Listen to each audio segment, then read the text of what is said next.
क्योंकि जिसको मां गंगा ने बुलाया था उसने उस मां गंगा को भी नहीं बख्शा। सरकार और उसके प्रवक्ता और उसके लोग झूठ बोल रहे थे। गंगा जल पर 18% जीएसटी लगाया गया था और यह कहना कि नहीं था, यह कोरा झूठ था। और सरकार का जो असली चेहरा है उसको बेनकाब करते रहेंगे और असली चेहरे में धर्म के ये स्वयंभू ठेकेदार धर्म के नाम पर सबसे ज्यादा लोगों को ठगते हैं। मां गंगा को भी इन्होंने बख्शने का काम नहीं किया, क्योंकि जिसको मां गंगा ने बुलाया था उसने उस मां गंगा को भी नहीं बख्शा। और एक बार फिर, और ये मैं पूरी मुस्तैदी से, पूरे पुरजोर तरीके से, पूरी मजबूती से कहना चाहती हूं कि एक बार फिर हमने भारतीय जनता पार्टी और मोदी सरकार को कांग्रेस ने मजबूर किया कि उन्होंने अपना गलत फैसला वापस लिया और अपनी भूल का सुधार किया। यह बहुत बड़ी बात है कि कांग्रेस ने जिस चीज का विरोध किया था, कांग्रेस ने जिस चीज पर मोदी सरकार का पर्दाफाश किया था, अंततोगत्वा मोदी सरकार को घुटने टेककर वो निर्णय वापस लेना पड़ा। और बात गंगा जल पर 18% जीएसटी की है। ये धर्म के नाम पर इतनी अनिवार्य चीज है जो हर पूजा पाठ में, हर चीज में इसका इस्तेमाल होता है। जब पता चला कि इस पर 18% जीएसटी लगेगा तो कांग्रेस ने इसका विरोध किया।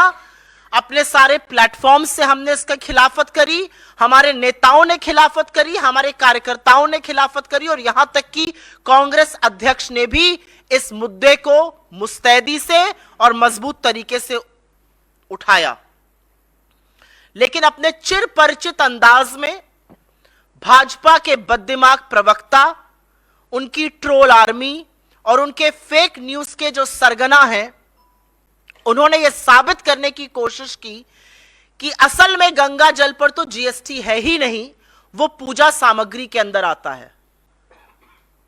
और थोड़े दुख के साथ कहना पड़ता है साथियों कि उनकी बातों को आप लोग ब्रह्म वाक्य मानकर उनका वर्जन चला देते हैं। तो आपने चला दिया कि भाई गंगा जल पर तो कोई जीएसटी नहीं है, सरकार ने क्लैरिफाई कर दिया। सरकार और उसके प्रवक्ता और उसके लोग झूठ बोल रहे थे।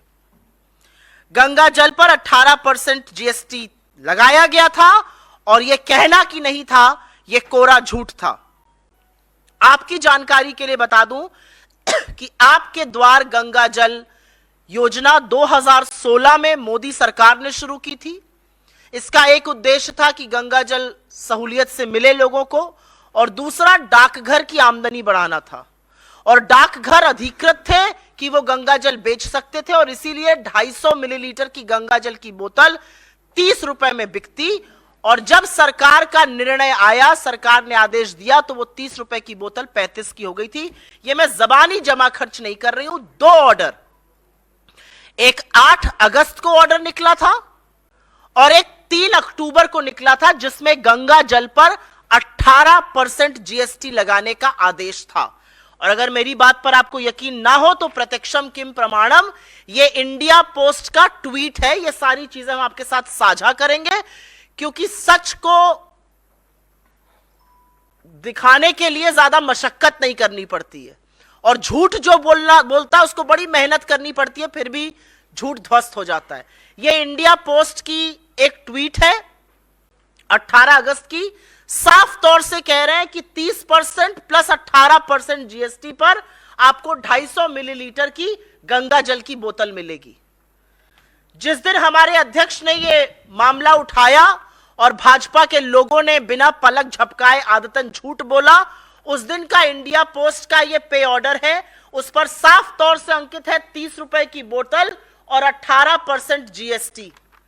ये इंडिया पोस्ट की वेबसाइट पर ऑर्डर करते वक्त हमने स्क्रीनशॉट लिया।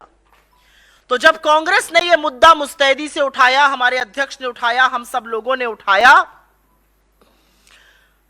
तो इस झूठ से बचने के लिए सरकार ने फटाफट आनन फानन में पहले तो इंडिया पोस्ट से 18% जीएसटी गायब कराया और लिखवाया इस पर जीएसटी नहीं है। लेकिन यह बाद में हुआ, पहले 18% जीएसटी यहां पर अंकित है। उसके बाद एक ऑर्डर इशू किया गया। यह वो ऑर्डर की कॉपी है, इसको भी हम साझा करेंगे। यह ऑर्डर 12 अक्टूबर का है जब कंट्रोवर्सी चल रही थी, और इस ऑर्डर में साफ तौर से कहा गया है कि 8 अगस्त और 3 अक्टूबर का ऑर्डर विथड्रॉन माना जाए, गंगा जल पर जीएसटी नहीं लगेगा। इसका मतलब पहले गंगा जल पर जीएसटी लगने की जिस ऑर्डर की हम बात कर रहे हैं वो निकल चुका था। 30 रुपए का गंगा जल 35 में बिक रहा था, और ऑनलाइन अगर आप इसको खरीदते कहीं बाहर से तो 125 रुपए का 250 मिलीलीटर, 2 बोतलें लेते तो 210 की, और 4 लेते तो 345 की जीएसटी लगकर बिक रही थी। यह असलियत है। सरकार ने आनन फानन में अपना यह निर्णय बदला। क्या कहा गया था?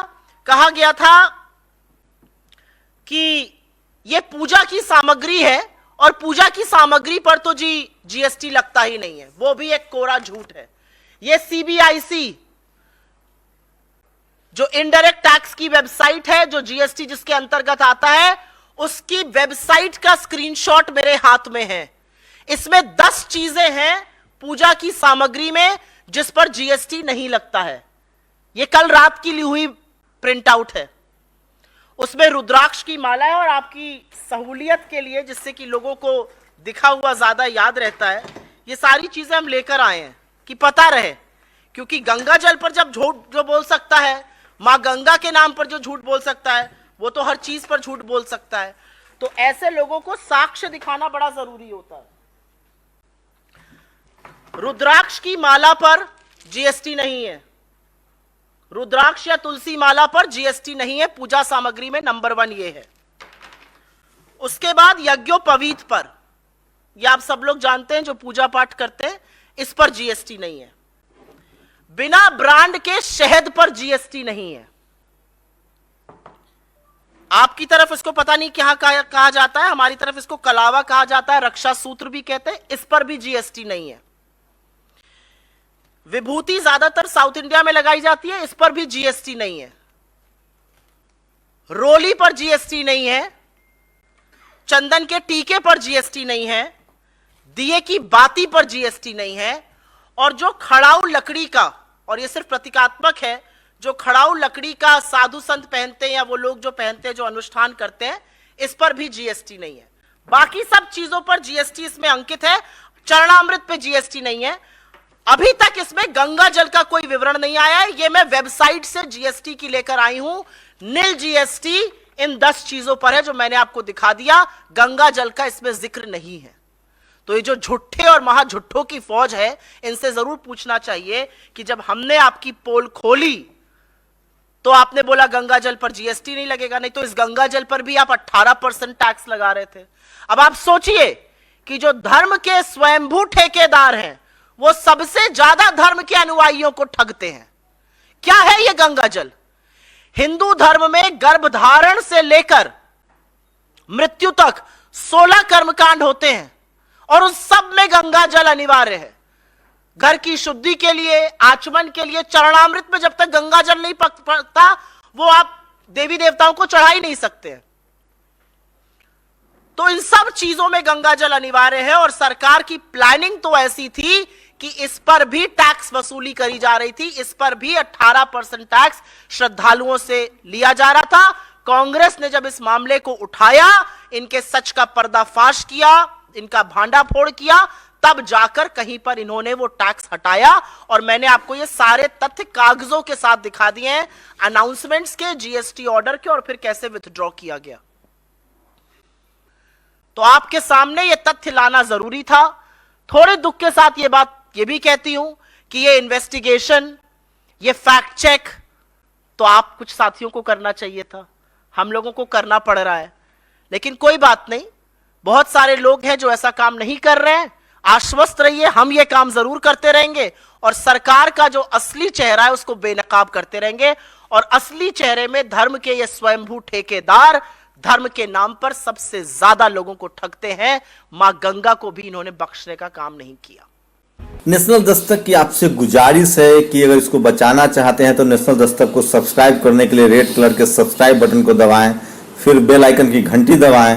नेशनल दस्तक को बचाने के लिए बहुत जरूरी है कि हर खबर को शेयर करें, लाइक करें, कमेंट जरूर करें।